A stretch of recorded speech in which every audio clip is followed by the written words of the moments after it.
All right, guys, I'm Nathan with Duck River Honey. I'm here with Greg Burns of Nature's Image Farm. You need to check out his YouTube channel. Now, little human story here. I wanted to do an interview with our two guests down here, Corey Stevens and Dr. David Peck. And I've got all my camera gear in the car, and I've got everything I need. And then I walked by Greg Burns' booth, and he's got this amazing setup. I'm just like, Greg, do you mind if we just sort of borrow your stuff? And he is very gracious to allow me to do this. He's way more into this than I am. You've got mixers and cameras and all sorts of stuff. So thank you so much for allowing me to do this. Not a problem at all. Really appreciate it. I think it's easy for all of us to understand. Just as the honeybee is of the hive, we're definitely better together when we can collaborate with whatever skill set, experience, even opinions. We can all come together, collaborate, share the information, share the equipment, move everything in a positive direction. That's what it's about. And we're here at the Hive Life 2023. Which is a living testament of that exactly. Agreed. So I'm proud and humbled to be a part of this. Thanks for including me. All right. So this is going to be a little bit of a prickly topic. I'll warn everybody now. I'm in a bunch of pollinator-friendly yards and pollinator plantings and promoting pollinator native bee groups on Facebook. I'm a honeybee guy. I'm a beekeeper, but I love native bees as well. And I saw this post saying that honeybees are bad for native bees. And someone replied and said, I'm an entomologist, and this is absolutely true. Honeybees are bad for native bees. Dr. David Peck, are honeybees bad for native bees? It depends on the study, it depends on the native bee, it depends on the place, and it depends on the management of the honeybees. Absolutely. So I can pull out all sorts of studies saying that uncontrolled varroa in, honeybees managed in England lead to the spillover of varroa viruses into bumblebees and kills them. And that's bad. Yeah. In the United States, where the honeybees were introduced and where the native bees have been here, longer, so presumably have first dibs.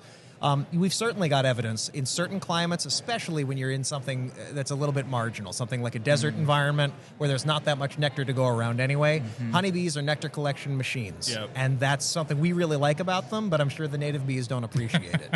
At the same time, there are plenty of populations, there are plenty of ecosystems where adding honeybees to it, if anything, might increase the number of seeds that those plants produce. It might increase the plentiful forage that honeybees and other species can benefit from. So it's hard to paint in broad strokes. I would never say that a honeybee colony couldn't be harmful to native bees in the area, but I'd also never suggest that all native bees will always suffer if honeybees are nearby. Right. Yeah. I've got I strongly believe that when you're fighting for or against something, it's important to know who you're fighting with and what you're fighting against. So to me, people who are promoting pollinators or native bee advocates, man, why don't you use beekeepers as a vehicle? Right. There's more money in honeybees than there is in bumblebees. So why don't we join together instead of bickering with each other? I think that addresses what you just said, addresses part of the problem. As we're looking at this, we're trying to look at something that's complex through a lens of, is it black or is it white? Are the honeybees evil? Or are they, sent Are from these God? beekeepers our enemies or are they our friends? Right, exactly. And the answer could be yes. Depends on where we are. Right. So, and the thing is like the first thing they'll pull out is, well, we've seen a study that shows when honeybees can take forage away and transfer pathogens. Absolutely, but I mean it's not hard to envision a scenario where there's no forage.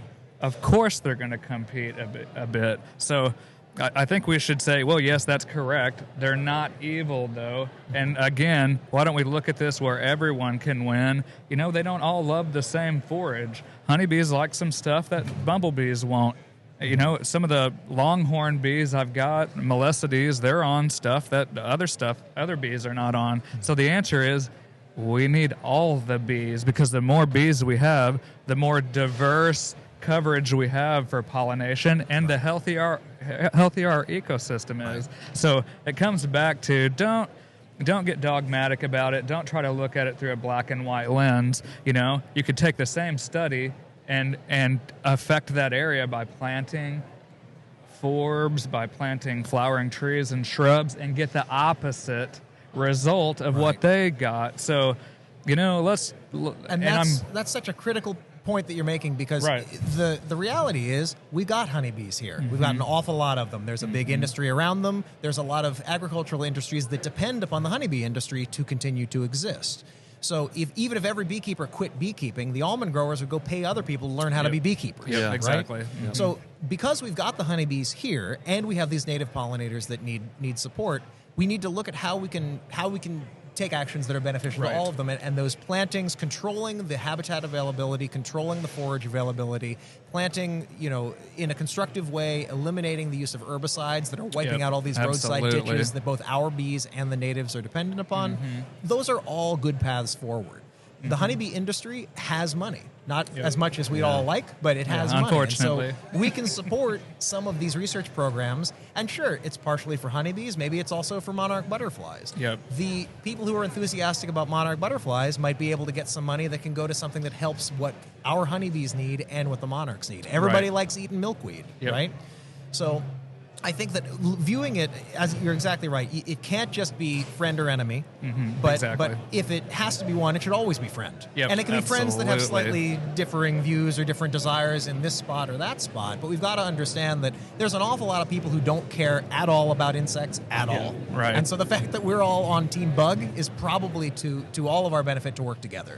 It's a small group, but we can do a lot if we work together. But I don't know how to address that with people that will refuse to see it through a lens, because I'm an entomologist as well. I don't have a PhD like Dr. Peck, but I commented on a native bee farm and I got blocked.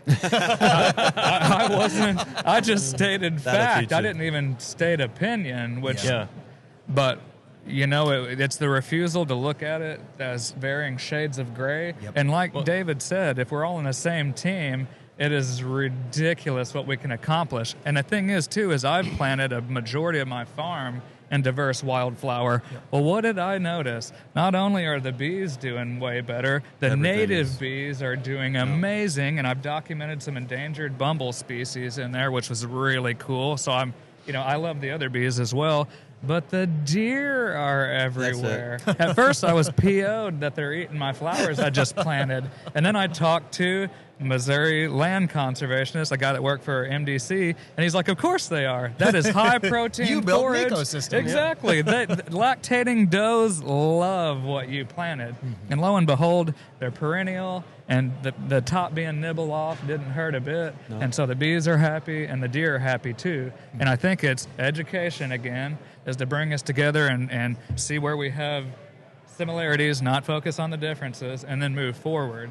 And then everyone wins. And we've lost so much habitat that, oh man, it makes me... Overuse of pesticides and herbicides, habitat destruction, climate change, which is absolutely having noticeable effects on the weather patterns. And it doesn't have to be a big effect. It doesn't have to be all the ice caps melt and we all got washed away. It's just got to be that this bee and this plant were always coming out at the same time every spring, and now it's just a little too warm, it's off kilter. so they're coming out at the wrong... They're not synced up anymore. Those are all problems that we can take some steps to address if we see the big picture and work together.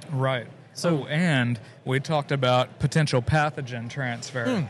Well, I didn't even think about this, but whenever I was interviewing Kara Wagner, she said if we focus on having more viral resistant and varroa resistant bees, there's less impact to native pollinators. And I hadn't even thought about that, but genius. Yes. So we need to be better beekeepers, and we need to be better stewards, which we're all striving for. But if we do that and we're planting more forage, we're educating people, we're raising better bees, we see everything go the other direction, and everybody's happier. So I think just not looking at it divisively, but looking at it through what can we achieve together. What does David know that I don't know? A lot. So just saying, evil. That's not a solution. It's not a way forward. It's very habitat destruction, habitat loss is one of the biggest dangers, and that is causing species to go extinct. Sure. And we think of this like, oh, the dodo went extinct, but that was these ignorant sailors back in hundreds of years ago, and they ate them all and introduced rats and they destroyed their nests. That stuff doesn't Apparently they happen were today. delicious. They must have been good. The Xerxes butterfly, the Franklin bumblebee. We're losing these in the modern era. We're watching We're it losing happen. these right now Yep. because of habitat destruction and these things. So I want so much for beekeepers to care about habitat loss and for the pollinator protector people to care about habitat loss and to team up with habitat managers who are deer hunters because they own property and they are actively managing it and returning it to native warm season grasses. If you mix some forbs in there that are beneficial to pollinators, and then all of us get together and lobby the government to talk to FSA and NRCS and the infrastructure, the roads, the medians, the interstates. It drives me insane to be driving down the interstate in the middle of the summer and pass a mowing crew. Right. Drives Burning me absolutely diesel. insane. Knocking out all the clover they can find. There's all this green energy and green this and green that, and they are literally putting road tires on tractors to go kill pollinator habitat. Yeah. Well, it comes down to education again, though. They don't think about it. I've got some good friends that they'll buy a piece of property and develop it. And to them, it looks clean, it looks great. And I look at it and go, oh my gosh, it's a desert. It's a desert. Look at all that land you ruined. It's a desert. So I think having these conversations and not being divisive or being good and evil and just saying, hey, you know what? There's things we can do to save you a lot of diesel and save you a lot of tractor repairs to where the pollinators will thank you for it. And I think it's just having conversations. If you want to convince your local town that they should stop mowing their medians, what you need to do is convince the public at large. It's not person A or person B. It's the public at large. Right. Save the Bees was a rallying cry that we got the entire public behind.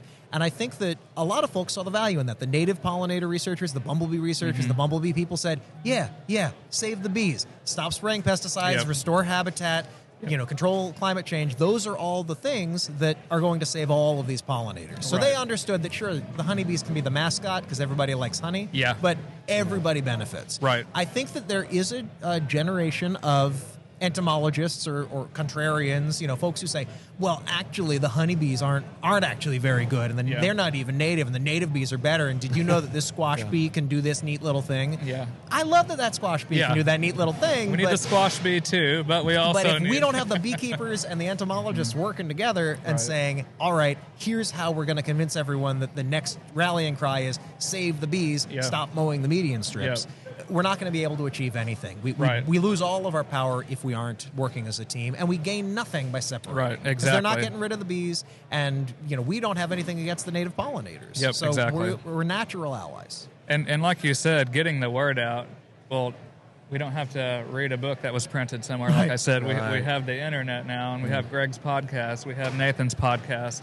And what's the best way to get the word out now? I mean, YouTube videos and having discussions like this. So we're saving the bees right here.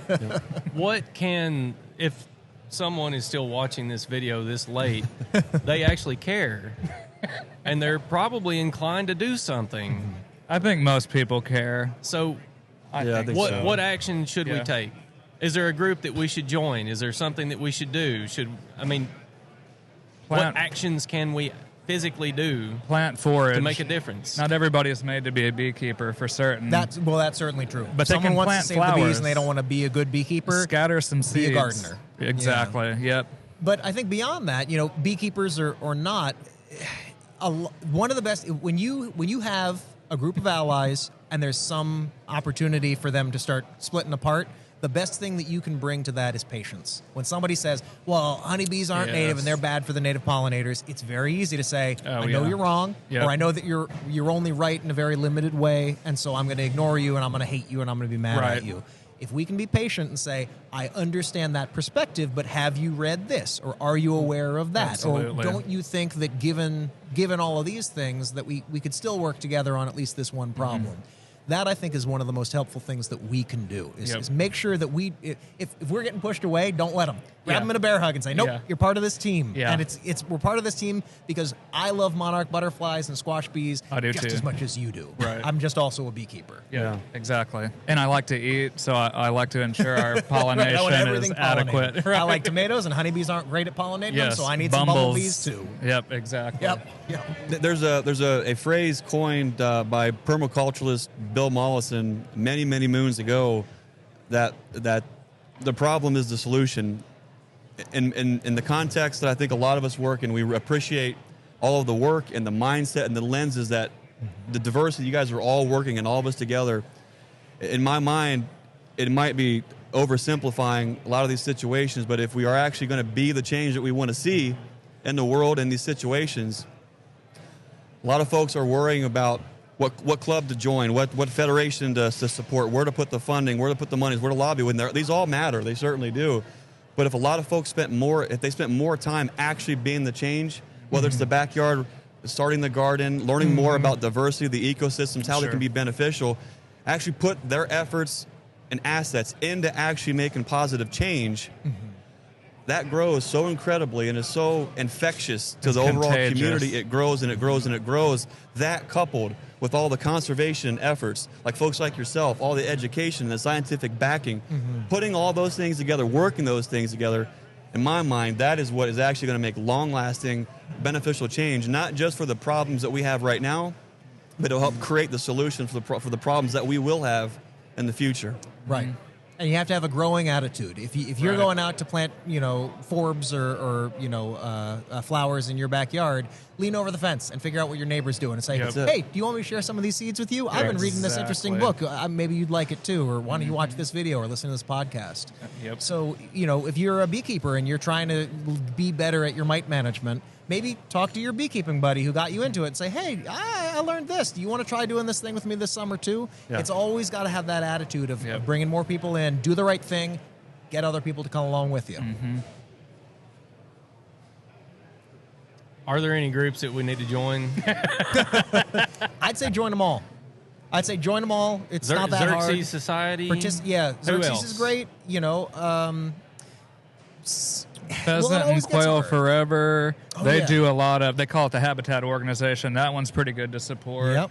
Because they focus. It says pheasant and quail, but that's not where it stops. If you look at their seed mixes, exactly, and the amount of diverse mixes they have, custom tailored to your state, is mind blowing. And they have really good seed, and they ship quick. So that one's a good one. I mean, they are all about habitat, and like I said, they say quail or pheasant, but it's so much more than that. The deer and the pollinators absolutely benefit just as much from it. So that would be a good one. I appreciate that. Sure. I like buttons, like push the button. Here's what Easy button, baby. Well, guys, I really do appreciate your time, Greg. I appreciate your time. Yeah, thank you, Greg. Thank you for having us. And your knowledge and expertise. I appreciate it, guys. Yeah, Yes, sir. Absolutely. Happy to be here.